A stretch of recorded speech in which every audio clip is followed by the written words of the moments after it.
how did 300,000 measly dollars make a masterpiece?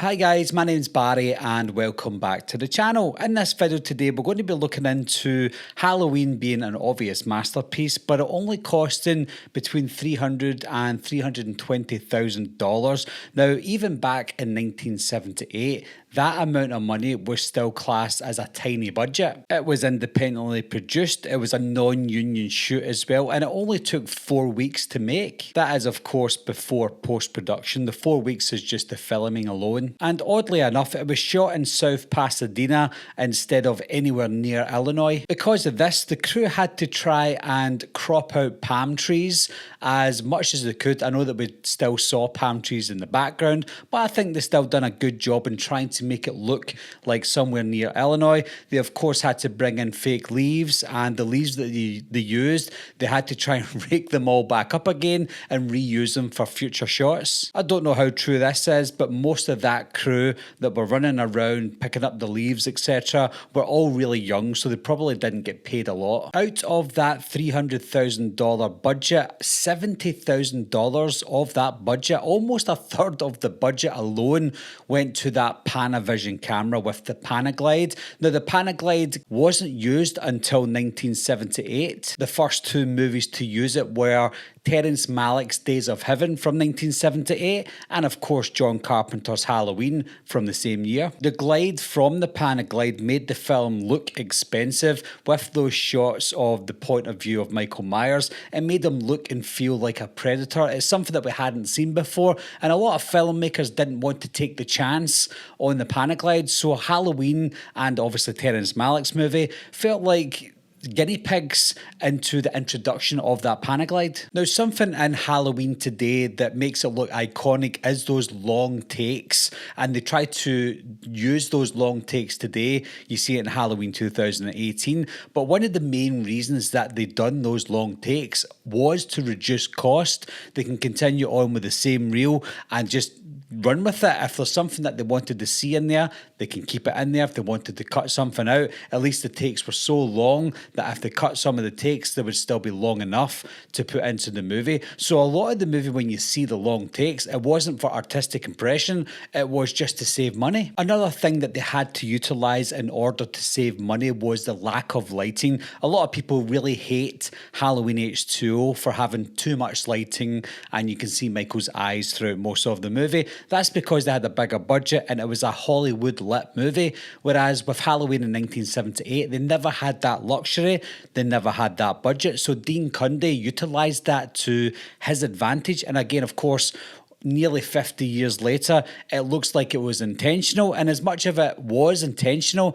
it was only intentional because they had that minimalistic budget. If they had the budget that H2O had, we could be looking at a completely different Halloween because they would have lit it a lot better. It was reported that Jamie Lee Curtis was paid only $8,000 for her role. That's probably decent for back in 1978 for someone who wasn't in much at the time, and she was given a reported $200 for JCPenney clothing that she would have to go and buy herself so that she can use that in the movie. Everybody else had to bring their own clothing for the movie. And then when you look at Donald Pleasence, he was paid a reported $20,000 for Halloween. The rest of the cast was unknown people, but because they were unknown, it felt like more of a real movie. Of course, it was an independent movie, but with people that you didn't recognise outside Jamie Lee Curtis and Donald Pleasence, because you didn't recognise anybody else, it felt like a realistic movie. Going back to Donald Pleasence, they only had 5 days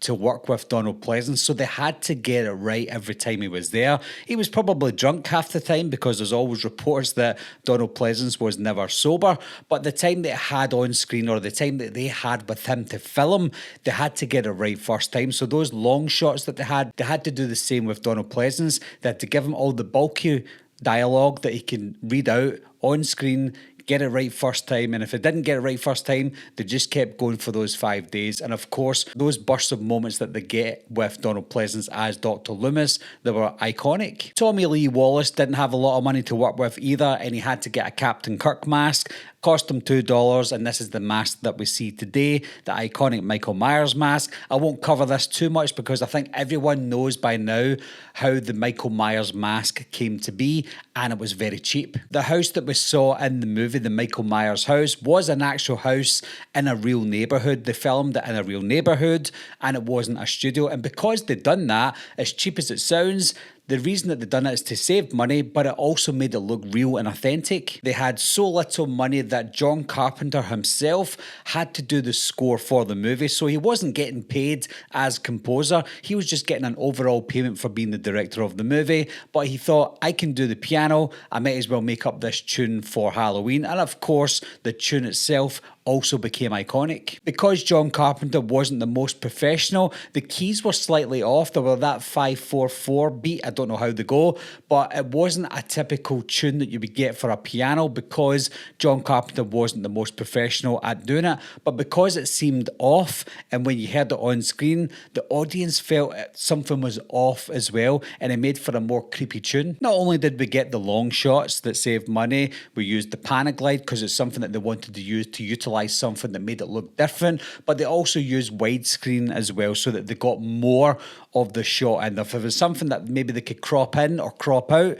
they certainly would, but that would just save time and money. Even looking at Nick Castle as Michael Myers, he was paid probably around $25 a day, I believe. I think that story changes quite a bit, but he's a friend of John Carpenter, and again, it saved money. The film went on to gross $47 million at the domestic box office and a reported $70 million worldwide. There's no official numbers for the worldwide gross, but it was supposed to be around $70 million.